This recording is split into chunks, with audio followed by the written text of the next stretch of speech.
Caso específico de los préstamos donde el Estado asume como una garantía, ¿verdad? Una garantía soberana, hay que explicar quizás en términos a la población más accesibles en el sentido de que se trata que el Estado se convierte en fiador, o sea, así como toca a veces a título individual conseguir un fiador para que alguien te dé un crédito, este tipo de préstamos como los 50 millones con el BID a través del Ministerio de Vivienda,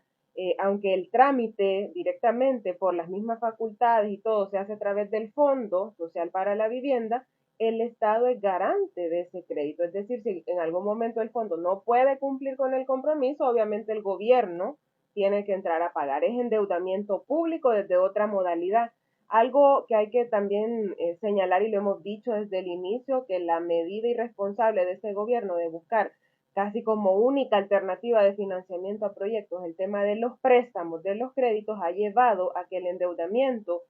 en los años que lleva este gobierno, que ya van a ser 4, se haya incrementado en más de 5.000 millones. Eso no lo dicen ellos y eso genera una gran presión a las finanzas públicas porque a la par de esa lógica desmedida e irresponsable de endeudamiento, no lo vemos implementando una política real de ordenamiento de las finanzas públicas o lo que en algún momento fue, por ejemplo, la ley de responsabilidad fiscal, que establecía parámetros, establecía plazos en los cuales el nivel de endeudamiento, por ejemplo, tenía que reducirse un porcentaje significativo, el tema del ingreso a través de tributos tenía que superar una cifra, obviamente desde una perspectiva de justicia tributaria, donde el que tiene más debe pagar más, pero acá no vemos eso, vemos al gobierno perdonando el impuesto a los ricos, invirtiendo o despilfarrando, porque no es inversión, no es correcta esa palabra, despilfarrando el dinero en el Bitcoin, cuando debería de priorizarse en otros temas en lugar de estar viendo el tema de endeudamiento. Y en el caso de la vivienda, pues sabemos que en el fondo lo que se hace es otorgar créditos más accesibles a la población, esperando que más gente pueda tener derecho a una vivienda digna, como eso, como un derecho que está consagrado desde la Constitución, pero que no está o no solo es, digamos, suficiente con el tema de obtener recursos, sino también cómo se implementa una verdadera política de ir al territorio para que la gente conozca y sepa de todos estos planes para que haya un beneficio real. Si no, vamos a seguir en la lógica de endeudar al país, que la gente termina pagando esa deuda porque es a través de los impuestos y no se ve beneficiada a las grandes mayorías, como lo hemos visto hasta hoy por la ausencia de una política pública real en materia social que supere todas esas brechas de desigualdad que hoy son mayores a partir del 2021 para acá y que este gobierno no hace nada y retrocesos graves de 9, 10 años atrás, la pobreza ha incrementado, la desigualdad ha incrementado, más hogares hoy viven bajo la línea de pobreza y eso por la fuerte crisis económica ante la que el gobierno no hace nada y la gente está hablando en los sondeos de opinión, su principal preocupación gira en torno a la economía familiar donde no hay respuesta.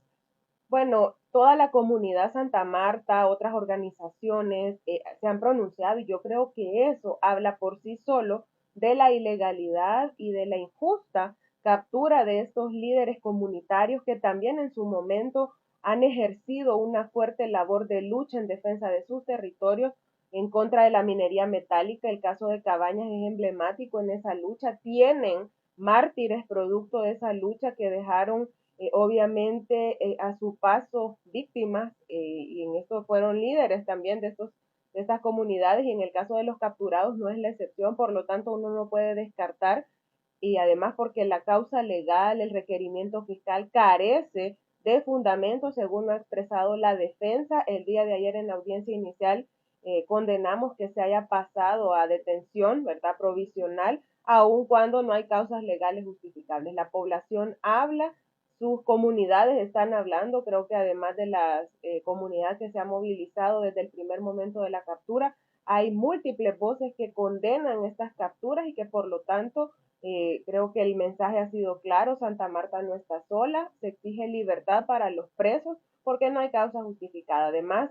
que se mezclan ahí unas tipificaciones de delito que nada tienen que ver y por lo tanto hay que seguir exigiendo justicia y exigiendo a las autoridades competentes que se apeguen a la ley, que se apeguen al debido proceso, respeten la integridad física, la integridad moral de los capturados y que los liberen. Bueno, en el caso del tema de la seguridad, nosotros hemos dicho desde el inicio que debe verse desde una perspectiva integral. Este gobierno ha llevado adelante una medida excepcional, convirtiéndole en regla general por muchos meses ya,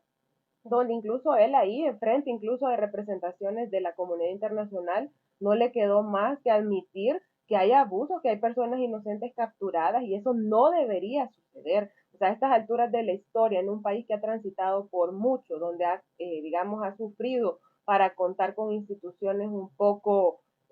o al menos después de la firma de la paz, como el caso de la Policía Nacional Civil y la Procuraduría para la Defensa de los Derechos Humanos, que haya esa cantidad de atropellos a los derechos humanos, donde las instituciones no cumplen con su mandato, sino que obedecen a una agenda particular de la propaganda gubernamental, es lamentable. Y es importante decir que los problemas de raíz de la inseguridad siguen ahí. El tema económico está fuertemente ligado a la inseguridad, el tema de la desigualdad, la desintegración familiar, la migración que no ha parado aun cuando las voces oficiales quieran negarlo o no hablen del tema. Entonces, preocupa porque al parecer siguen viendo el tema de la seguridad ciudadana desde una perspectiva de su propaganda gubernamental y no con la integralidad que requiere para superar el problema y que lo que se pueda, digamos, experimentar o lo que la población pueda ver como un paso a garantizar la seguridad sea sostenible en el tiempo. Si no, podemos tener luego consecuencias más complejas de estallido social por estos otros problemas que no son atendidos. Creo que es por todo, o sea, la población no ve realmente atendidas las demandas de sus problemas y los mismos sondeos de opinión reflejan dónde está la preocupación de la población y si hay autoridades que pudiendo dar respuesta a esos problemas no lo hacen, obviamente pierden simpatía. Y en esto, sin duda, también el tema de los abusos que van de la mano con la aplicación del régimen de excepción a través de las capturas de personas inocentes, que son muchas, 3.000 o un poquito más son las liberadas, pero presos y presas siguen estando muchos inocentes a quienes se les ha truncado su proyecto de vida, que han quedado sin un empleo, en fin, una serie de cosas más. Pero más allá de eso es que la realidad se impone y la burbuja comunicacional que el gobierno genera a través del control casi total de los medios, de las redes, utilizando recursos públicos para hacer su propaganda que ya no es gubernamental, sino que traspasa el plano del partido, ¿verdad? Que no es el que llevó al presidente al gobierno, pero es el partido de la mayoría de sus diputados. Obviamente es una burbuja y eso es muy distante de lo que la realidad en el territorio, en las comunidades, la gente vive. Entonces creo que los sondeos de opinión expresan justamente la realidad en un momento y la gente está hablando, está opinando y al no expresar también, obviamente, mayoritariamente una simpatía por el actual gobierno, cuando se pregunta por su partido político, es un mensaje claro también de que las cosas no son como ellos las pintan, vean la percepción que quieren generar o vender del país más cool, del país que de las maravillas, no es cierto. La gente está sufriendo problemas a los cuales ese gobierno no le está dando respuesta y obviamente se agravan cada vez más.